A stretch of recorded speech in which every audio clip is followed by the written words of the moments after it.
Se tu sei uno che non ha mai fatto niente in vita tua, che hai sempre vissuto di politica, ma è logico che non sai fare le cose, non sei cattivo, non ce la fai.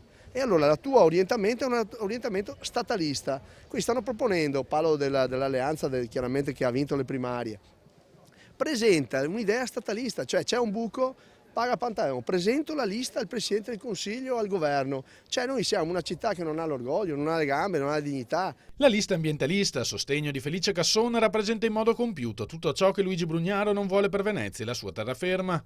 La mia candidatura, invece, spiega l'imprenditore, rappresenta il popolo del lavoro che crede nella sussidiarietà e non nello statalismo. La prima cosa immediata è quella della sicurezza, bisogna subito fare delle ordinanze che questo blocco sociale ha sempre impedito, per cui adesso si candida addirittura a governare, per cui scordatevelo proprio, cioè è il buonismo che si erge a paladino di tutto, no? Cioè io sono buono per cui faccio quello che voglio, qui c'è una specie di anarchia generale, penso sia la città più anarchica del mondo. Le ordinanze non sono né di destra né di sinistra, le hanno fatte amministrazioni di entrambi gli schieramenti, ricorda Brugnaro. Non si tratta di ideologie politiche, ma di avere la volontà di risolvere i problemi. Mi faccio carico di dire che le persone che fanno niente dalla mattina alla sera, che si ubriacano, che pensano di farsi anche le droghe in giro, che pensano di venire qui a vivere di elemosina tutta la vita, in questa città non avranno spazio, devono andare via, non possono venire qua, non dobbiamo correre dietro poi come a guardia ai ladri e dargli i reati e sapere qual è il meccanismo.